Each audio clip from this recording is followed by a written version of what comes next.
अल्लाह फरमाता है हुवल अव्वल वल आखिर वज़्ज़ाहिर वल बातिन।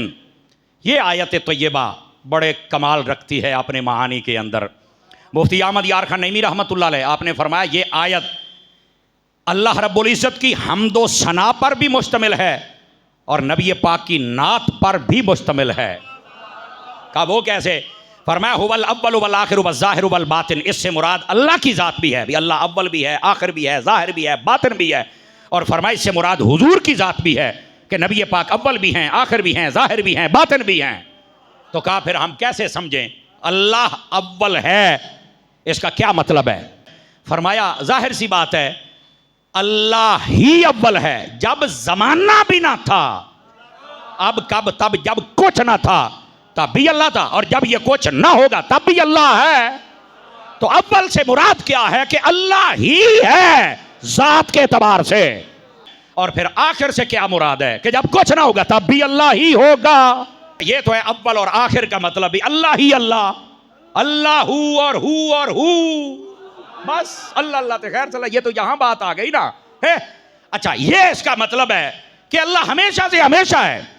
लेकिन दूसरी बात, वो जाहिर भी है और बातिन भी है। तो जाहिर का क्या मतलब है? अपनी कुदरतों के एतबार से जिंदगी और मौत देना रब की कुदरत है, वो जाहिर है। कोई इसका मुकाबला करके दिखाए।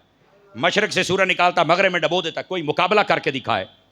इस निज़ाम में तातुल पैदा करके दिखाए।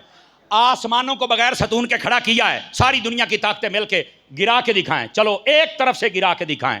जाहिर उसकी कुदरत जाहिर है, और बातिन फरमाया हर चीज में जो रहमत और शफकत है। जमीन में चश्मे हैं, नदियां हैं, नाले हैं, फल हैं, फूल हैं, ये सब क्या है? ये रब की अता है। पहाड़ों में सोना है और गैस के ज़खायर हैं। ये जितना पेट्रोल डीजल है, नीचे से पानी है। आप देखें सारी जमीन के नीचे पानी है, हम ऊपर हैं। ये सब क्या? ये बातिन, ये उसकी कुदरतें हैं बातिन। तो ये मतलब है अल्लाह के बारे में अगर माना हो तो फिर इसका ये मतलब है। और अगर नबी पाक अलैहिस्सलाम के बारे में है कि अव्वल हैं, आखिर हैं, ज़ाहिर हैं, बातिन हैं, तो फिर इसका क्या मतलब है? तो फरमाया मखलूक़ात को जब अल्लाह ने पैदा किया तो सबसे पहले मोहम्मद मुस्तफ़ा के नूर को पैदा फरमाया। ये अव्वल हैं और आखिर हैं कि नबी पाक आखिरी नबी हैं। आखिरी ज़माना आपका है, क़यामत आपके ज़माने पर आएगी। क़यामत वाले दिन भी सारे मुस्तफ़ा के पास आएंगे। अव्वल भी हैं और आखिर भी हैं और ज़ाहिर भी हैं। क्या? नबी पाक के मोजज़ात ज़ाहिर हैं। अब आप कहेंगे मोजज़ात तो तब तक होते जब तक नबी होता है। मैंने कहा यही तो तुम्हें पता नहीं है, मेरे नबी के मोजज़ात कई क़यामत तक हैं। कहा वो कौन सा है? मैंने कहा एक मोजज़ा है मेराज, क़यामत तक इसकी कोई हकीकत पहचान के बता के दिखा सके। और दूसरा मोजज़ा है रब का कुरान, ये मेरे नबी का मोजज़ा है। तीसरा मोजज़ा मेरे नबी का दीन, और चौथा मोजज़ा ये है आका की उम्मत हाफिज बनती है। पहले कोई उम्मत अपनी किताब को हिफ्ज नहीं कर सकती थी, ये मुस्तफ़ा जाने रहमत की उम्मत को एजाज मिला है। जो बच्चा चाहे कुरान हिफ्ज करके अपने सीने में बसा सकता है। तो मैंने कहा मेरे नबी पाक अलैहिस्सलाम के तो ये मोजज़ात हैं। तवज्जो है ना? ये है जाहिर, ये जाहिरन मोजज़ात हुजूर के चल रहे हैं। अल्लाहु अकबर। और हुजूर का एक मोजज़ा मैं आपको बताने लगा हूं। मैंने आपको नहीं कहना बोलो, देखना आशिक किस जोर और जोश से बोलते हैं। काफरों ने कहा था जब नबी पाक के बेटे फौत हुए ना कि इस मोहम्मद की नस्ल नहीं चलेगी, माज़अल्लाह अस्तग़फिरुल्लाह। अल्लाह रब्बुल इज़्ज़त ने महबूब पाक को ये एजाज़ दिया, फरमाया नस्ल आपकी चलेगी, ये सब की ख़त्म हो जाएगी, आपका नाम रहेगा, आपकी नस्ल चलेगी। कैसे?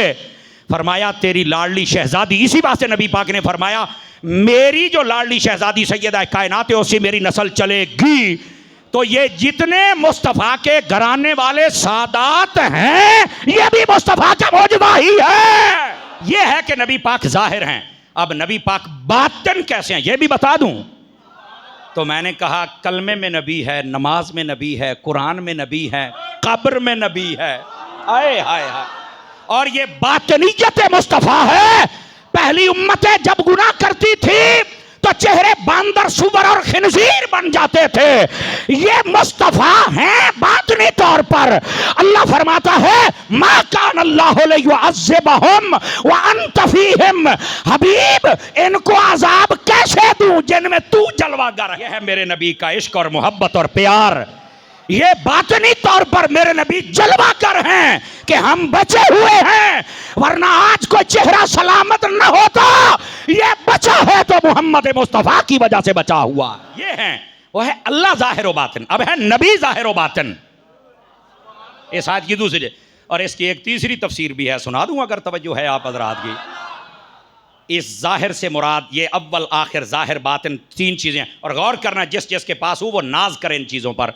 फरमाया हुवल अव्वल से मुराद तुम्हारे माँ बाप हैं जो कि तुम्हारी और मेरी इब्तदा का सबब है। अव्वल इससे मुराद माँ बाप हैं। आखिर इससे मुराद अच्छी औलाद है जो माँ बाप को संभालती है। पोतरे दोतरे हैं जो नाने दादे को खुश करते हैं। अव्वल से मुराद माँ बाप, आखिर से मुराद औलाद और पोतरे दोतरे, ठीक है। और उसके बाद जाहिर से मुराद फरमा दोस्त यार और सज्जन होते हैं जिनके पास बंदा बैठता है खुशी महसूस करता है। जदे चंगे यार उन्होंने भी खुश होना चाहिए है, मतलब और मुनाफिक नहीं होने चाहिए।